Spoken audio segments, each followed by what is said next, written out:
Quedas fuera de cámara. No, vosotros sois los protagonistas, por favor. La voz del narrador. Como el Apolo de Carmeni desde ayer. Que no se ve, pero sabemos que está ahí presente.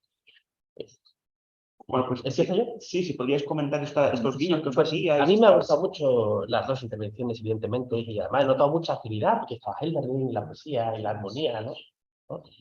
Pero me ha gustado mucho también porque es Heidegger y pues hay cierta afinidad, ¿no? Ahí con los temas heideggerianos. El esfuerzo que haces por mostrar, ¿no? El cambio de comprensión acerca del mundo. Yo creo que sí que evidentemente aquí hay una especie de repensar la noción de mundo en el 35, justamente. Que ya, yo creo que ahora se ve por qué, ¿no? Yo intento mostrar por qué. Porque el crítico tiene que ser repensado el mundo, ¿no? Con respecto a lo pensado. Claro. Solo hay un matiz, y es que cuando hablabas del mundo en el 27, hablabas de copertenencia. A mí copertenencia es un término que me gusta poco para pensar el mundo en el 27, porque a mí me da la impresión, corrígeme si me equivoco, que el mundo no hay que pensarlo espacialmente en el 27, No. ni como algo que existe, como que tú, sino que es un existenciario, Sí. es el modo de ser. El modo de ser del Dasein es estar en un mundo. El mundo es la el desarrollo mismo, ¿no? De la existencia temporal del Dasein. Entonces, claro, hablar de copertenencia a mí me parecía extraño, o quizás porque estoy acostumbrado a utilizarlo para el segundo Heidegger. Claro. Cuando se hizo con pertenencia, lo que quiere decir es que él mismo dice en el capítulo segundo, ¿no? De que está la estructura, ¿no? De ser en el mundo, pero ahí se pueden distinguir como los distintos momentos estructurales, ¿no? Y es como estructura la primera sección, porque luego está el capítulo tercero, que es la mundanidad del mundo, está el capítulo cuarto, que es el del cinismo y el ser cotidiano del Dasein, y está el 5, que es el del ser como tal. Y yo creo que ahí hay una reinterpretación de Husserl, en el sentido de que el Seren, lo que a la comprensión, el encontrarse, el discurso, es cómo reinterpreta la intencionalidad. ¿Por qué?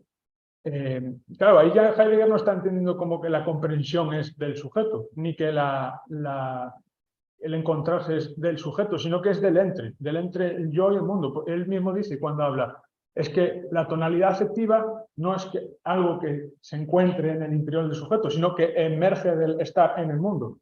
Y claro, es que la cuestión del espacio, es que no sé si recuerdas que, claro, en la mundanidad del mundo hay A, B, C y D. El A es la circunmundanidad, el Umbel. El B es la discusión que tiene con Descartes, pero el C habla de la espacialidad del mundo. Entonces, yo creo que en Ser y Tiempo hay una trascendencia del mundo. Es que él dice en el parágrafo 69 el problema de la trascendencia del mundo, y es la trascendencia, la perturbidad del Dasein la que permite la comparecencia del mundo. Ahí habla de los tres éxtasis, de los horizontes del éxtasis, porque dice, el éxtasis únicamente, no es que únicamente se temporice uno en otro, ¿no? Y incluso él distingue, hay que distinguir digamos, el fundamento temporal de cada existencial de cómo ¿cómo decirlo? Cómo se extasian unos en otros. Me explico. Por ejemplo, el encontrarse. El encontrarse se funda en el haber sido, en temporalidad originaria, ¿no? Porque, claro, la temporalidad propia e impropia depende de... La temporalidad propia es, digamos, una modalización, concretización que no modifica la temporalidad originaria, mientras que la impropia es una derivación de esa originaria. Es decir, digamos que sigue operando, pero es una derivación, a diferencia de la propia, que es una explicitación, como es correcto. Claro, entonces, aquí, que se funde en el haber sido, no implica que el éxtasis, cómo se extasia un éxtasis en otro, se haga desde el advenir. Y ahora voy a lo de los horizontes, porque dice, no es únicamente que unos sean en otros, ¿no? Unos sean otros, sino que también tienen un hacia dónde, ¿no? Claro, y el hacia dónde es, por una parte, el hacia dónde del Zukunft, ¿no? El hacia dónde del Zukunft es el por mor de, y el por mor de es la posibilidad de la muerte, porque digamos que la posibilidad de la muerte es respecto de uno mismo, Es decir, entonces lo que es inminente soy yo mismo, por eso es mi pormor. Y luego el éxtasis del haber sido es el ante qué, la condición de arrojado. Y luego el horizonte, no sé si dije éxtasis antes, bueno, sí, el horizonte del presente, del que var, ¿no? Que pone con guión, es el para qué. Y el para qué indica mundo. Entonces yo creo que es la trascendencia del Dasein la que permite la apertura al mundo. Y respecto, quería también preguntarte, ¿no? Porque justamente, claro, él habla de la temporalidad, pero luego en el capítulo 6 habla de la intratemporalidad. Y la intratemporalidad se funda en la temporización impropia del Dasein. Es decir, es la temporización impropia de la ocupación, ¿no? Como espera reteniente, olvido de la espera reteniente que permite temporizar el mundo, como, y habla de la tensidad, de la tensidad, perdón, primero de la adaptabilidad, ¿no? Un ahora que es un ahora qué, un entonces que es un entonces qué. Porque, es decir, no hay solo ahora, no hay solo entonces, si es un entonces que estaba en la cama, ahora que estoy escribiendo. Estoy con un ente intramundano, ¿no? Luego habla de la tensidad, que es el mientras, ¿no? Que está en relación con la historicidad, que es el capítulo 5, ¿no? Que es con el extenderse del Dasein entre el nacimiento y la muerte. Y luego habla también de la publicidad, ¿no? Que es un tiempo público. Y finalmente habla de la significatividad, y ahí habla de la significatividad del ahora sí, ahora no. Y precisamente quería preguntarte porque, claro, aquí parece que también es un poco lo del tiempo propicio, tiempo no propicio, pero de una forma distinta, porque cuando es ahora el momento oportuno, ahora no es el momento oportuno, ¿no? Cuando habla de la significatividad de la intramundanidad. Pero claro, ahí hay como un orden de derivación, porque creo en Ser y Tiempo que está primero la temporización, o sea, la temporalidad del Dasein, y después está el tiempo del mundo derivado de una temporización impropia del Dasein. Y de esa temporización impropia del Dasein en la intramundanidad, luego está la temporalidad vulgar, ¿no? Que tiene una cierta interpretación que elimina el carácter de databilidad, de pensabilidad, de significatividad, para quedarse únicamente con la publicidad de la sucesión, ¿no? Igualadora y niveladora. No sé qué... La pregunta es... La pregunta es... La pregunta es si consideras que la significatividad, ¿no? En el mundo, la significatividad de la intratemporalidad es de alguna manera, si se encuentra en relación con el kairos, en el sentido de que es en Ser y Tiempo. La diferencia, desde mi punto de vista, es que la reflexión de Heidegger sobre la historia antes del 25 Sí. no impide que uno entienda que uno pueda considerarse de alguna manera el director o el protagonista. Sí. Pues solamente después del fracaso de su fracaso como rector, él entiende que estamos sometidos. Y este sentido para mí es distinto. Claro. Y ahí creo que algo muy interesante, ¿no? Que es la cuestión de la libertad que justamente comentabas, ¿no? Que se da entre el cielo y el mundo, ¿no? Yo creo que está también tratando de pensar, igual que Schelling, que no hay una libertad a la forma de la tercera antinomia kantiana, ¿no? Como libertad opuesto a necesidad, porque justo no lo comenté por cuestión de tiempo, ¿no? Pero él ya, de la esencia de la verdad, está hablando de la verdad como libertad, ¿no? De la verdad como libertad. Y la obra de arte es una apertura de verdad. Entonces es justamente, pero esa libertad es donación de un destino, y el destino es determinación. Entonces es la libertad de la historia que dona determinación del destino. O sea, que vestir, ¿no? Desde el que arroja, ¿no? ¿Estás de acuerdo? Bien, si os parece, pasamos a algunas preguntas de público para ampliar. No, además aquí al lado. Ah, sí, aquí. Micro. Fenomenal. Vamos a ver. Bueno, enhorabuena.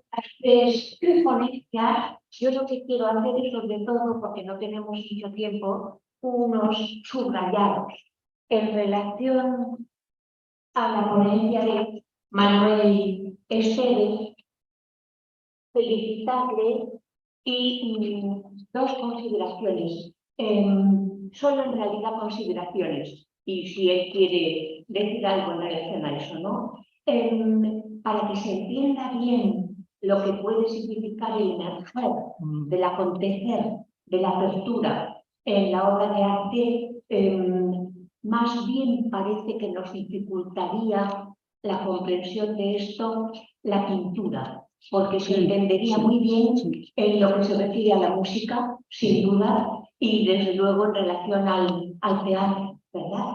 No sé si tanto en la plástica, en el sentido de la escultura, pero desde luego en las artes escénicas, que son artes temporales o musicales, sí se entiende muy bien la dimensión del emerger, ¿no? Y luego también el comentar toda esta dimensión también del emerger de lo histórico, cómo se relaciona con esa misma apertura y, sin embargo, discutir que las precomprensiones puedan quedar en suspenso, que me parece una terminología un poco husserliana quizás, Sí. claro, en el sentido de que son reactivadas. Sí, claro. Sin ellas tampoco podría entenderse nada, no se podría hacer el sostén de la comprensión ni de la participación, de la implicación. Más bien podrían quizá reordenarse de otro modo, pero sin ellas es completamente imposible y por lo tanto, de nuevo, la existencia que la fenomenología se deje transformar en hermenéutica, algo así, ¿no? Luego, en relación a la ponencia de Alejandra Toro, me ha interesado muchísimo la dimensión de la condición ecologista de la poesía, no solo en términos de ecofeminismo, sino en términos de pensar lo poemático más geométricamente, más como una topología, claro, el oikos, al fin y al cabo, es un hogar y un hogar habitable y no tiene la temporalidad lineal, incluso puede que inconclusa de la narración, sino que lo poemático es siempre un teorema, ¿verdad? Y en ese sentido me interesaba mucho la dimensión también ecológica de la fisis y del poema, ¿no? Eso me ha interesado mucho. Y luego toda esa dimensión de lo poemático en relación a lo posible. Me recordaba la poética de Aristóteles, ¿no? La poesía está más cerca de la verdad ontológica que la historia porque se hace cargo de lo posible y no solamente de lo que ha acontecido. En el caso de esto, yo soy tan contrarrealista que no creo que ni siquiera esto pueda suceder nunca, ¿no? Y en relación a la ponencia espectacular de Alejandro Rojas, para introducir mi preocupación, yo creo que la preocupación es de discusión ontológica profunda, en el sentido de que no considero, ni que para Heidegger ni para mí, el tiempo de Cronos sea el tiempo de la Tierra. Es decir, que la dimensión del descubrimiento de la Aleph, cada vez más profundo en Heidegger, es una profundización en el Kairos. Mientras que Cronos, que no es ni siquiera una divinidad para Grecia, sino un titán, es más bien el tiempo cinético, es más bien el tiempo de la fuerza, de la kínesis, pero no el de la Aleph que ya estaría en lo cairológico, ¿no? Lo cual, claro, da mucho que pensar, ¿no? Y luego hay esto lo voy a contar para que no estemos solamente tan serios en ontología, ¿no? En una ponencia que hacía Félix Duque una vez en el seminario de Madrid, explicando a los seminaristas, explicando la libertad en Schelling, él explicaba que la fundamentación de posibilidad de la historia era la posibilidad de la libertad y de pecar. Y yo estaba escandalizada porque además eran los seminaristas, ¿no? Y entonces, claro, toda esta tradición que pone en la posibilidad del mal la comprensión de lo humano y la comprensión de la libertad y de la historia, entonces, claro, yo decía, esto en Grecia no es así, no es necesario, incluso, eso es una conversación muy larga, incluso la acrasia, que podría ser la no capacidad de obedecer el propio dictamen de la libertad, ni siquiera ingresaría en el mal. Es decir, toda la tradición en la que yo insisto tanto con Goethe y con Hölderlin y con Nietzsche, de cómo la noesis no es ubicativa. Y por lo tanto hay una dimensión de lo libre, espiritual, racional, que no tiene contrario. Igual que la aletheia no tiene contrario. Para el juicio sí hay el mal y el bien. Y para el juicio sí hay la verdad y la falsedad. Para la noesis espiritual, comunitaria, histórica, racional, solamente hay verdad si se alcanza, o solamente hay bien si se alcanza. Y entonces me interesaba ese contraste, ¿no? Y bueno, yo creo que quizá se remonta, por eso Plotino me interesa mucho, y también quizá Agustín, ¿no? En ese sentido, ¿hay una posibilidad de libertad sin mal? Y cuando me ha divertido, me callo, estoy hablando más de lo que quería, esta cita de Nietzsche, oh cielo, arrojarme a tu altura, en tu profundidad. Curiosamente yo la usaba en un texto en homenaje a Diego D'Ángel, en un colectivo que le hicimos en Santiago Compostela por el doctor honoris causa, justamente mostrando a través de Nietzsche cómo en Aristóteles la dimensión de la inocencia es la de una Sofía que se agencia a la frónesis, a la prudencia, pero no puede establecerse que la frónesis sea la filosofía primera. Por lo mismo, porque el juicio no es la filosofía primera. Hay una dimensión teológico, espiritual, comunitaria, histórica, racional, que también es humana. Bueno, esto es lo que quería poner en discusión. Siento haberme ese. No, está muy bien. ¿Qué orden? Como queráis. No me importa tú. Si quiero yo voy pues solamente como contando que uno de los descubrimientos, pues porque este ejercicio más que empezar a trabajar ya el asunto de ecofeminismo, que es algo a lo que se refería Teresa, es ver cómo la poesía, pues para poder entrar en ese tema de lo ecológico, pues ha tenido que detenerse en el espacio, pues un poco más en el espacio que en el tiempo, en tanto que es un espacio, digamos, habitable y un espacio que se observa y un espacio en donde también se vive la experiencia. Eso, pues, es uno de los puntos interesantes, pues, para mirar ahí en lo que tiene que ver con lo ecopoético, ver que ha habido, pues, una historia de esa tradición más allá de lo que se está haciendo, digamos, contemporáneamente, que en algunos casos empieza como con un movimiento, bueno, hay que escribir ecopoesía porque estamos, digamos, en el momento, sino que realmente ha habido siempre una preocupación por la naturaleza en la poesía, que pues no ha estado en todos, pero que se ha trascendido más allá de solamente tenerla como un espacio ornamental, a tenerla como un espacio habitable y real. Y por otro lado, sí, esa claridad de que la poesía tiene una potencia, esa potencia solo es una posibilidad, ¿cierto? Una posibilidad que se da en el lenguaje, la capacidad que tiene de proponer mundos posibles y, claro, de abrir ese espacio de verdad como para traerle, digamos, ese nivel de posibilidad al otro, al que está escuchando, al que está teniendo, digamos, la experiencia con la poesía, de, bueno, finalmente puedo pensarme distinto, puedo habitar de una manera distinta, puedo comprender a un animal, a una planta. Ahora, pues, digamos que esta poesía también trabaja mucho desde lo fenomenológico, metiéndose como en el ejercicio de la experiencia, de experimentar la naturaleza desde sí, y bueno, eso muestra pues como unas posibilidades que yo apenas empiezo a descubrir, pero que se ven muy interesantes. Pues con respecto a lo primero, ¿no? Con respecto al término de la pertinencia de decir tiempo cronológico, el tiempo de la Tierra, yo me voy a reafirmar. A mí me gusta, Teresa, pensar, en realidad, en otros lugares le he llamado tiempo de la naturaleza, que a lo mejor es más correcto, ¿no? Tiempo de la naturaleza o tiempo físico, el que me parece que ella denomina también tiempo de la naturaleza.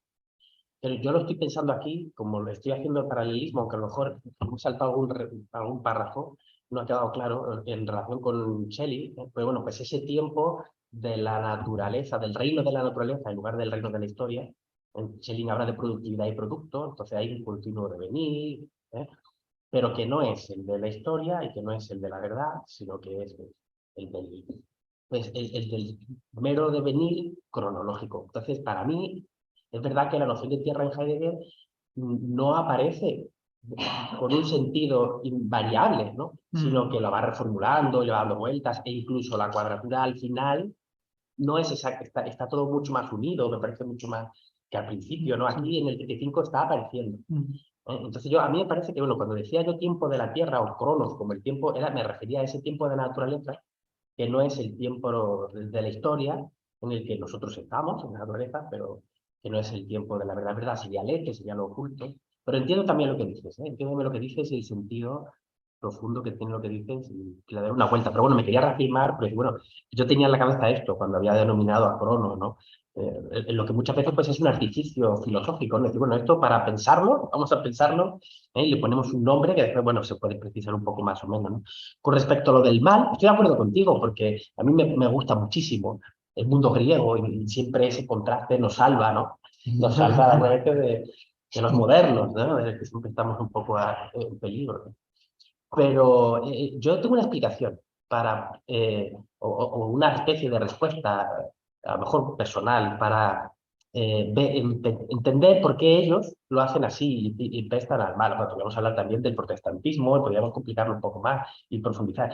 Pero me parece que lo que hay detrás de estos autores es historia. Entonces, claro, para comprender la historia, ellos consideran que la historia es fruto de la libertad. Pero para comprender la historia, cuando uno echa la vista atrás, como el ángel de la historia de Walter Benjamin, ¿no? Cuando uno echa la vista atrás, lo que descubre es mal. Sí, Claro, los griegos no piensan en la historia. Están pensando en la libertad, es otra libertad, porque es la decisión, ¿no? Entonces no necesitan el mal. Pero cuando uno quiere comprender en el 35, en el nacionalsocialismo, bueno, pues, o quiere comprender la guerra. Fíjate, porque tú has nombrado a San Agustín, que es aquí, pues, la gran luz, ¿no?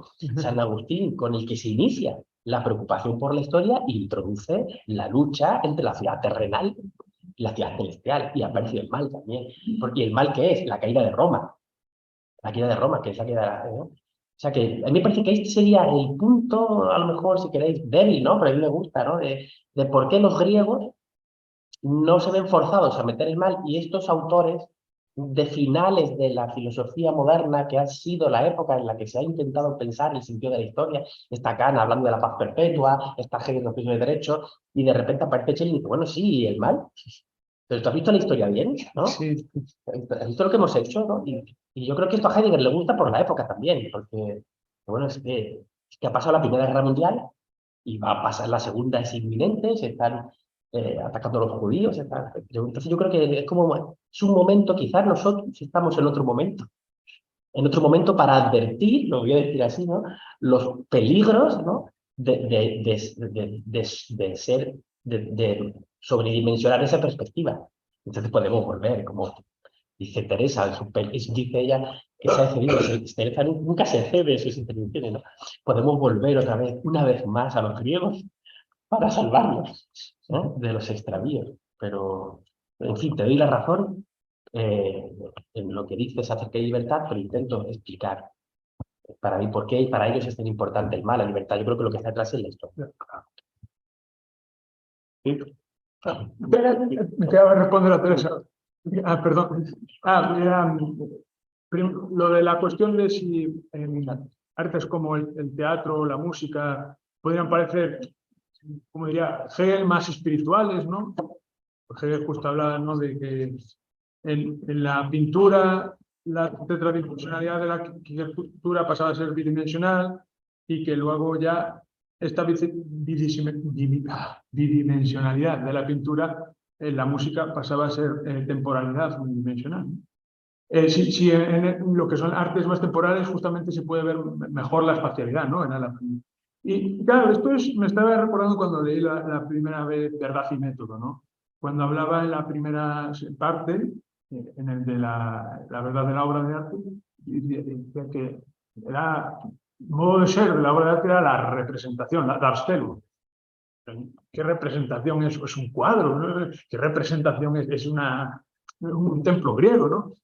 Claro, pero luego pensaba en la obra de teatro y dije, anda, es verdad. O pensé en un concierto de música y dije, es verdad. Claro, y yo creo que detrás de esta idea de representación, de Darstellung o de Sigdarstellung, ¿no? De autopresentación, ahí está la mímesis, pero no en el sentido de imitación, sino precisamente en el que comprendí cuando leí tu metafísica de Aristóteles, ¿no? Que es la participación comunitaria. Entonces, pues sí, de acuerdo, creo que se ve mejor porque, claro, esa réplica, ¿no? de la reinterpretación que se da siempre, pues, en un concierto musical o en una obra de teatro, ¿no? Además, ¿cómo se dice interpretar en alemán? Spiel, ¿no? Que se dice, habla Gadamer de la obra de arte como juego, ¿no? Pero como un juego que te juega, ¿no? Es decir, donde está esa agencia de los sujetos, ¿no? Que esa agencia de los sujetos, que es agencia el flautista, ¿no? Que es agencia del movimiento de las manos, de su respiración, de la sala, de los espectadores, pero que a su vez puede ser retransmitido, ¿no? en ese espectador que es recibido, ¿no? Praxis, energia, aletheia, entelegia, ¿no? Sí, pues estoy de acuerdo. Y luego la otra pregunta era lo de la fenomenología, ¿no? Claro, es que yo creo que estoy de acuerdo, porque ya que estábamos con Gadamer, la Wirkungsgeschichte de Bernstein, ¿no? En cualquier interpretación hay unos prejuicios que son los que, en lugar de cerrarnos, son los posibilitantes de toda interpretación. Pero yo creo, aquí Heidegger habla de eso, es que un choque, ¿no? De una suspensión, yo creo que aquí lo está planteando de esa manera, pero es cierto que en el momento porque aquí la obra de arte, yo creo que no es tan comprendida desde esta transmisión, retransmisión, al menos aquí en el origen de la obra de arte, sino como un acto inaugural, ¿no? Un acto de completa novedad. Puede ser que esto posteriormente no sea así, pero aquí a lo mejor puede ser, porque yo creo que aquí todavía tiene bastante de fenomenología en el origen de la obra de arte. Y es por lo siguiente, porque él se está preguntando por la obra de arte por sí misma. Es decir, él dice, cuando habla del cuadro de Van Gogh, dice, esto no ha sido una interpretación forzada. Dijo, hat gesprochen. El cuadro ha hablado. Entonces, yo lo que creo que está intentando aquí es, frente a la tradición idealista, por ejemplo, Hegel, ¿no? Que intenta interpretar la obra de arte desde la historia del espíritu, ¿no? Es como tratar de quitar esas capas, ¿no? Que puedan tener una precomprensión que no vaya a las cosas mismas y acercarse a la obra de arte en su pureza, por así decirlo. Creo que aquí aún todavía Heidegger tiene una influencia de la fenomenología importante, pero bueno, eso es discutible. No sé si tenemos alguna pregunta de este tipo, aparte. Teníamos, y aparte hay otras preguntas. Sí, sí, bueno, pues seguimos por aquí. Sí, pues bueno, primero muchas gracias porque la verdad es que ha sido muy interesante todo esto que hemos quedado. A ver, luego me he acordado cuando vosotros estabais hablando justamente de Libre, al final el coro, exactamente lo que dice es algo así, no lo pregunta en el texto, algo así como el hombre solamente va a progresar lo que va a acontecer al final de su vida familiar. Y realmente es lo que ha pasado, ¿no? Es lo que ha podido creo que aquí la tercera regla sitúa muy bien en el caso de Vico Rey, no solamente habla de la historia, sino habla del tiempo, del sacrificio, del destino y del sufrimiento también. Entonces, no me has traído aquí a integrarlo, ¿no? Yo creo que sitúa muy bien, además, ¿no? Y después, en cuanto a la naturaleza, si volvemos a la política de Aristóteles, Aristóteles menciona cuando habla sobre su política, después está ahí bastante interesante, ¿no? Por una parte es el perdón y por otra parte es la misericordia, ¿no? Entonces, yo creo que desde ahí, estabas comentando la poesía, sigue teniendo absolutamente vigencia. Por ejemplo, en los textos que ha aceptado o en el párrafo, por ejemplo, ¿no? Donde vuelve a ver la misericordia hacia los aves que han sido estimadas y el terror ante todo lo que está sucediendo. Yo creo que ahí volvemos a recuperar realmente la iglesia con todo su esplendor situada en la naturaleza. Al final los vivos están relacionados con el físico, absolutamente. Y después la dinámica, la potencia biblioteca como fuerza, como deseo, casi insaciable, que está tan situada en el físico, en Aristóteles, y que yo no sé, mucho más en ese sentido, y yo creo que es más que potencia, está muy manido de la dinámica, ¿no? Esta especie de necesidad de avanzar, de ir, ¿no? de continuar, que está inscrito también en la naturaleza, y que yo creo que eso es una necesidad, ¿no? Porque está ahí más allá de que nosotros digamos existencia o no. Entonces es un poco lo que...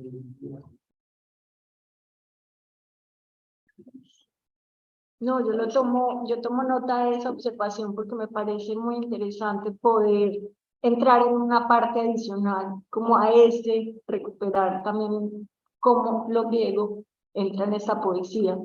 Claro que aquí solo cité como 2 momentos porque tenemos la limitación del tiempo, que eran los más cercanos de los que bebe, pues, digamos, esta corriente ecopoética, pero me parece muy importante esas recomendaciones y retomarlo para el trabajo futuro.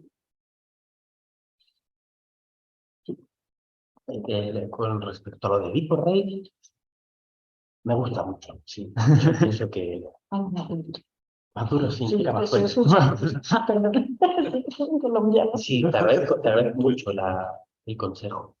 Parece que sí, que ahí está el destino. Muy bien. No voy a decir nada, solo aceptar. Sí, yo pienso que debajo, o sea, en toda la obra de Heidegger, que pienso que en toda la obra de Heidegger está Aristóteles o estamos fundamentando los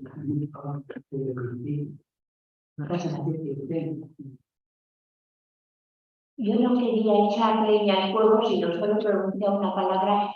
Tenemos varios debates pendientes, igual que ayer quedaron debates pendientes con David Hernández Castro, hoy queda yo creo un debate pendiente que es el sentido de la tierra. Es decir, interesante, ¿verdad? Más también en relación con el ecofeminismo, y la única palabra que yo quería decir es inocencia. Hay una dimensión de inocencia no solo en lo animal, también en lo espiritual. Y la pregunta que hacía Alejandro Rojas, ¿no? La historia magister vitae, y para nosotros la enseñanza nos da inocencia.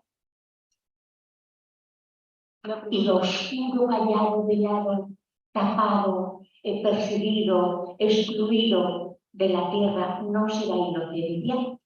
Entonces, claro, ahí Cronos y toda su pasión de dominio, cabe un deseo profundo de inocencia.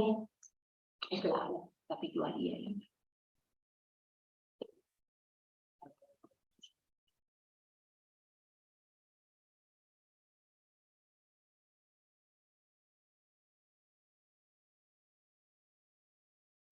Pietro Rayano pregunta.